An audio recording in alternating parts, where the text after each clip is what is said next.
হরে কৃষ্ণ কৃষ্ণ কৃষ্ণ হরে হরে। তো ভক্তবৃন্দগণ, আজকের ভিডিওটি রয়েছে বাংলার 12 মাসের মধ্যে সর্বশ্রেষ্ঠ মাস হচ্ছে কার্তিক মাস। কার্তিক মাস হিন্দু ধর্মের অত্যন্ত গুরুত্বপূর্ণ, কারণ এটি ভগবান বিষ্ণু এবং মা লক্ষ্মীর প্রিয় মাস হিসেবে বিবেচিত। এই মাসে দামোদর মাস নামে পরিচিত, যা ভগবান শ্রীকৃষ্ণের দামোদর রূপকে স্মরণ করে। এই মাসে ভক্তি ও ত্যাগের বিশেষ মাহাত্ম্য রয়েছে, যেমন আমিষ ত্যাগ, নিরামিষ খাবার গ্রহণ, ধর্মীয় অনুষ্ঠান পালন ও দান করার বিশেষ তাৎপর্য রয়েছে। 2025 সালে কার্তিক মাস শুরু হয়েছে 19 অক্টোবর রবিবার এবং তা শেষ হবে 17 নভেম্বর সোমবার।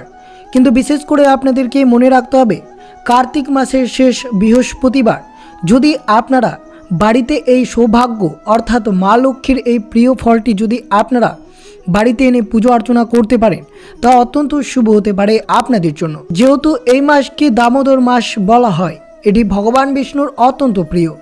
এই মাসে যে কোনো পুণ্য কাজ করলে তা সহস্র গুণ বেশি ফল দেয় এবং এটি মোক্ষ লাভের একটি গুরুত্বপূর্ণ সময় হিসেবে বিবেচিত।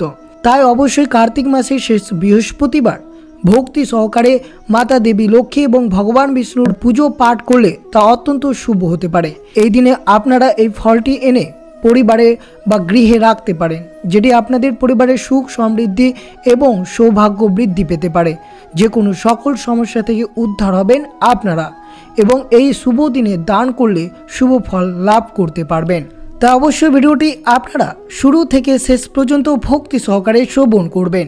অবশ্যই আপনারা শ্রবণ করবেন কার্তিক মাসের শেষ বৃহস্পতিবার কোন ফলটি এনে আপনারা ভগবান বিষ্ণু এবং মাতা দেবী সম্পদে লক্ষ্মীর পুজো অর্চনা করবেন এই শুভ দিনে। তো অবশ্যই ভিডিওটি আপনার জন্য অত্যন্ত গুরুত্বপূর্ণ হতে চলেছে, তাই ভিডিওটি অবশ্যই শুরু থেকে শেষ পর্যন্ত ভক্তি সহকারে শ্রবণ করবেন। আর চ্যানেলে নতুন হয়ে থাকলে দয়া করে চ্যানেলটিকে সাবস্ক্রাইব করবেন, লাইক করবেন, কমেন্টে ভক্তি ভালোবাসা শ্রদ্ধা দিয়ে জয় শ্রীকৃষ্ণের জয় লিখে দিতে ভুলবেন না এই শুভ দিনটিতে। অবশ্যই ভিডিওটি আপনারা শুরু থেকে শেষ পর্যন্ত ভক্তি সহকারে শ্রবণ করুন। হিন্দু শাস্ত্রে কার্তিক মাস অত্যন্ত শুভ। এই মাসটিকে জপ তপ ব্রত সাধনার মাস বলেই মনে করা হয়। এই মাসে ঈশ্বর ভক্তি পুজো অর্চনা করলে সমস্ত ইচ্ছে পূরণ হবে। পুরাণ অনুযায়ী বিষ্ণু এই মাসে নারায়ণ রূপে জলে বাস করেন। এই কারণে কার্তিক কৃষ্ণ প্রতিপদ থেকে কার্তিক পূর্ণিমা পর্যন্ত প্রতিদিন সূর্যোদয়ের আগে নদী বা পুকুরে স্নান করে অক্ষয় পুণ্য লাভ করা যায়। যেহেতু কার্তিক মাসের শেষ বৃহস্পতিবার যদি আপনারা তুলসী তলায় এবং শ্রীমতী মাতা দেবী লক্ষ্মীর পুজো অর্চনা করে এই ফলটি যদি আনতে পারেন, তা অত্যন্ত শুভ ফলদায়ক হতে পারে। শাস্ত্র অনুযায়ী যে ব্যক্তি কার্তিক মাসের এই শেষ বৃহস্পতিবার গীতা পাঠ করবে তার অনন্ত পুণ্য অর্জন হয়ে থাকে। এই মাসে গীতা একটি অধ্যায় পাঠ করলে ব্যক্তি ঘোর নরক থেকে মুক্ত লাভ করতে পারেন। স্কন্দ পুরাণ অনুযায়ী কার্তিক মাসের শেষ বৃহস্পতিবার আপনারা পুজোর পর কোনো দরিদ্র বা দুঃস্থ ব্যক্তিদের অবশ্যই খাবার দান করবেন। এটি করলে জীবন থেকে সমস্ত পাপ বিনাশ হয়ে যায়। কার্তিক মাসের শেষ বৃহস্পতিবার কিভাবে দিনটি অতিবাহিত করবেন, অবশ্যই মনে রাখবেন কার্তিক মাসের প্রত্যেকটি দিন আপনাদেরকে ব্রহ্মা মুহূর্তে ঘুম থেকে উঠে অবশ্যই এই নিয়মটি বৃহস্পতিবারেও পালন করতে পারেন। কার্তিক মাসের সূর্যোদয়ের আগে উঠে নদীতে স্নান করলে সমস্ত পাপ ধুয়ে যায় এবং মোক্ষ লাভের পথ প্রশস্ত হয়। যেহেতু কার্তিক মাসের বৃহস্পতিবার মা লক্ষ্মীর বার, এই দিনে সকল গৃহিণীরা মা লক্ষ্মীর পুজো করে থাকেন। তিনি ধন সম্পদ ঐশ্বর্যের দেবী। বৃহস্পতিবার মা লক্ষ্মীর পুজো ও আরাধনা করলে সংসারে কোনো দিন ধন সম্পদ এবং অর্থের অভাব হয় না। হিন্দু মহিলারা এই দিনে উপবাস রেখে সংসারে মঙ্গল কামনায় ও ধন সম্পদ বৃদ্ধির আশায় মা লক্ষ্মী বা অন্নপূর্ণার দেবীর পুজো করে থাকেন। অন্নপূর্ণা দেবী মা লক্ষ্মীর আর এক নাম, যিনি আমাদের অন্ন দান করে থাকেন। পূজায় মা লক্ষ্মী প্রসন্ন হলে তাদের ধন সম্পদ উপচে পড়ে, তাদের আর কোনো কিছুর অভাব হয় না। সংসারে সুখ শান্তি ও আনন্দ বিদ্যমান থাকে। মা লক্ষ্মী বড়ই চঞ্চল, তাই লক্ষ্মী দেবীকে প্রসন্ন করতে আপনারা কার্তিক মাসের শেষ বৃহস্পতিবার এই নিয়ম কানুন মেনে চলতে পারলে তবে অবশ্যই গৃহে মা লক্ষ্মী আপনার গৃহে অবশ্যই অবস্থান করবে। অবশ্যই মনে রাখবেন কার্তিক মাসের শেষ বৃহস্পতিবার আপনারা অবশ্যই শ্রদ্ধা ও ভক্তি সহকারে মা লক্ষ্মীর পুজো করবেন। বৃহস্পতিবার হলো লক্ষ্মী দেবীর চিহ্ন বা প্রতীক। গ্রহের দিকে থেকে বৃহস্পতি শুভ। প্রথমত এই শুভ দিনে পুজো শুরু করার আগে সর্বদা স্নান করবেন, পরিষ্কার পোশাক পরিধান করবেন এবং আপনার শরীরকে সতেজ এবং মনকে শান্ত রাখবেন। পুজোর জন্য অবশ্যই পুজোর ঠাকুর ঘরটি আপনাকে পরিষ্কার পরিচ্ছন্ন করতে হবে, যাতে কোথাও নোংরা বা আবর্জনা না লেগে থাকে। শুরু করার আগে স্থানটি পরিষ্কার করার জন্য আপনি কয়েক ফোঁটা গঙ্গা জলের সাথে জল ছিটিয়ে দিতে পারেন এবং অবশ্যই ভগবান বিষ্ণু এবং মাতা দেবীর সম্পদের লক্ষ্মী এই শুভ দিন অর্থাৎ কার্তিক মাসের শেষ বৃহস্পতিবারে পুজো অর্চনা করবেন। অবশ্যই ভগবান বিষ্ণু এবং মাতা সম্পদের দেবী লক্ষ্মীর সামনে একটি প্রদীপ জ্বালাবেন। সেটি অবশ্যই ঘি বা তেল ব্যবহার করতে পারেন। একটি ছোট পিতল বা মাটির প্রদীপে একটি তুলোর সতী রাখতে পারেন। পুজোর থালায় বিশেষ করে অবশ্যই আপনারা কুমকুম, হলুদ, দিয়া এইসব অবশ্যই রাখবেন এবং ভগবান বিষ্ণু এবং মাতা দেবী সম্পদের লক্ষ্মীকে যে ফল আপনারা নিবেদন করে পুজো অর্চনা করবেন তা অত্যন্ত শুভ হতে পারে যদি এই ফল এবং এই ফুল দিয়ে আপনারা পুজোটি করতে পারেন। তো বিশেষ করে আপনারা হলুদ ফল, হলুদ ফুল নিবেদন করবেন। এছাড়াও ভগবান বিষ্ণুকে গুড় ছোলা নিবেদন করলে তা অত্যন্ত শুভ হতে পারে। এই কার্তিক মাসের শেষ বৃহস্পতিবার হলুদে জল মিশিয়ে ভগবানকে অভিষেক করুন। হাতে গুড় ছোলা নিয়ে বৃহস্পতিবার উপবাস কথা পাঠ করবেন। সব শেষে আরতি করার পর এই ফল আপনারা গ্রহণ করতে পারেন। আর অবশ্যই কার্তিক মাসের শেষ বৃহস্পতিবার আপনারা কোন ফলটি অবশ্যই নিয়ে আসবেন। বৃহস্পতিবার বাড়িতে ফল আনা একটি শুভ রীতি, যা লক্ষ্মী এবং বিষ্ণুর কৃপা লাভের জন্য এই ফলটি আপনারা আনতে পারেন। এই দিনে লক্ষ্মী পুজোর জন্য টাটকা ফল একটি গুরুত্বপূর্ণ অংশ। লক্ষ্মীর পাঁচালী নিয়ম অনুযায়ী একটা গোটা ফল বা ফুল রাখা যেতে পারে। বৃহস্পতিবার সাধারণত কলা ছাড়া অন্য ফল খাওয়া বা আনা যায়, যা পুজোয় ব্যবহার করা যেতে পারে। কিন্তু বিশেষ করে মনে রাখবেন আপনারা এই শুভ দিনে কলা ফল গ্রহণ করবেন না। অবশ্যই আপনারা এই শুভ দিনে নারিকেল ফলটি এনে মাতা দেবী লক্ষ্মীর পুজো আরাধনা করবেন। এই ফলটি অবশ্যই আপনারা বাড়িতে এনে তা অবশ্যই মা লক্ষ্মীর চরণে নিবেদন করবেন। এতে আপনার পরিবারের সুখ সমৃদ্ধি ভরে থাকবে। যদি আপনারা কার্তিক মাসের শেষ বৃহস্পতিবার এই নারকেল ফলটি এনে পুজো অর্চনা করতে পারেন, তো এই দিনে লক্ষ্মীর পুজো করলে ঘরে ধন সম্পদ বৃদ্ধি পায় এবং সমৃদ্ধি আসে। বৃহস্পতিবারকে ভগবান বিষ্ণুর দিন হিসেবে বিবেচনা করা হয়। এই দিনে তার আরাধনা অবশ্যই করা উচিত এবং কার্তিক মাসের শেষ বৃহস্পতিবার অবশ্যই তুলসী তলায় জল নিবেদন করবেন। সন্ধ্যায় প্রদীপ জ্বালাবেন। তুলসী গাছের সামনে অবশ্যই ওম নমঃ ভগবতে বাসুদেবায় বা হরে কৃষ্ণ মন্ত্রটি জপ করবেন এবং তুলসী পাতা দিয়ে ভগবানকে অর্পণ করা উচিত। এই মাসে তুলসী ডাল দিয়ে ভগবান বিষ্ণুর আরাধনা করা শুভ, কিন্তু বিশেষ করে মনে রাখবেন তুলসী পাতা ছিঁড়ে তা পুজোর পাশাপাশি খাবারে ব্যবহার করা ভালো বলেই মনে করা হয়। অবশ্যই ভগবান বিষ্ণুর নৈবেদ্যে আপনারা তুলসীপত্র নিবেদন করবেন, কিন্তু সম্পদের দেবী লক্ষ্মীর নৈবেদ্যে কিছুতেই তুলসী পাতা অর্পণ করবেন না। কার্তিক মাসের শেষ বৃহস্পতিবার অবশ্যই তুলসী গাছের নিচে প্রদীপ জ্বালাবেন, তা অত্যন্ত শুভ হতে পারে। প্রতিদিন স্নানের পর তুলসী গাছকে জল দিবেন, পরিক্রমা করবেন, এতে লক্ষ্মীর কৃপা লাভ পাবেন। অবশ্যই মন্ত্র জপ করবেন। আর অবশ্যই মনে রাখবেন আপনারা একাদশী, দ্বাদশী এবং রবিবার এই শুভ দিনে কিছুতেই আপনারা তুলসী পাতা ছিঁড়বেন না বা রোপণ করবেন না। এই বিষয়টি আপনাদেরকে মনে রাখতে হবে।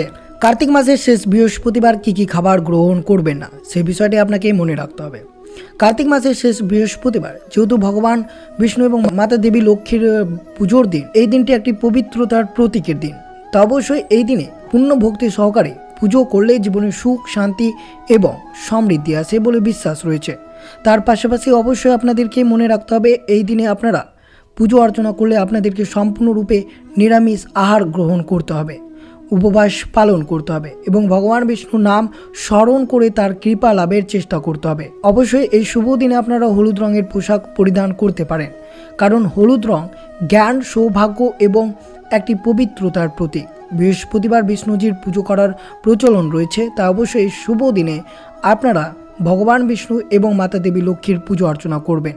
কিন্তু বিশেষ করে মনে রাখতে হবে এই শুভ দিনে আপনারা কিছুতেই মাছ, মাংস, রসুন, পেঁয়াজ এইসব গ্রহণ করবেন না।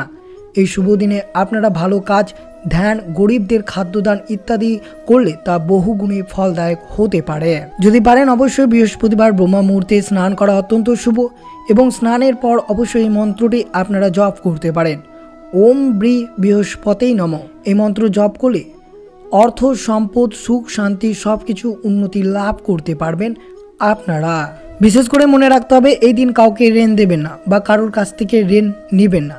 এমন করলে জাতকের কোষ্ঠীতে বৃহস্পতিবারের পরিস্থিতি খারাপ হতে পারে এবং কার্তিক মাসের শেষ বৃহস্পতিবার এই কাজটি করলে জাতককে আর্থিক সমস্যার সম্মুখীন হতে পারে। তো অবশ্যই সতর্কতা থাকবেন এই শুভ দিনগুলোতে।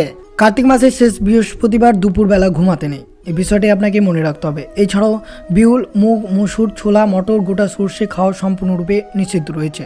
তো অবশ্যই সতর্ক থাকবেন।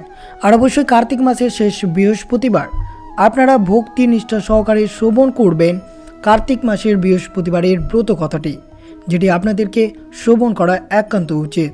বহুকাল আগে এক নগরে এক প্রতাপশালী ও ধনী রাজা রাজত্ব করতেন। তিনি প্রত্যেক বৃহস্পতিবারে উপবাস রাখতেন এবং অভাবীদের সাহায্য করতেন। দান করতে তিনি কোনো মতে কমতি রাখতেন না, কিন্তু তার স্ত্রী এই সব পছন্দ করতেন না। একদিন রাজা শিকার করতে গেলে বৃহস্পতি দেব সন্ন্যাসী হয়ে তার বাড়িতে আসেন। রানী ঋষিকে বলেন যে তিনি রাজার দান করাতে প্রতি বিরক্ত, তাই এমন কিছু প্রতিকারের পরামর্শ দিতে হবে যা দ্বারা ঘরে রাখা সমস্ত অর্থ নষ্ট হয়ে যায়। রানীর কথা শোনার পর বৃহস্পতি দেব বললেন, তুমি এই টাকা ভালো কাজে ব্যবহার করা যাতে তোমাদের উন্নতি হয়। কিন্তু রানী বললেন যে তার এই অর্থের প্রয়োজন নেই। রানীর কথা শুনে বৃহস্পতি দেব বললেন, তুমি যদি তাই চাও তাহলে প্রতি বৃহস্পতিবার গোবর দিয়ে তোমার ঘর মুছো। রাজাকে বৃহস্পতিবার চুল দাড়ি কামাতে বলো। তোমার চুল ধুইয়ে দাও বৃহস্পতিবার। তোমরা যা কাপড় আছে তা ধোপাকে দাও প্রতি বৃহস্পতিবার।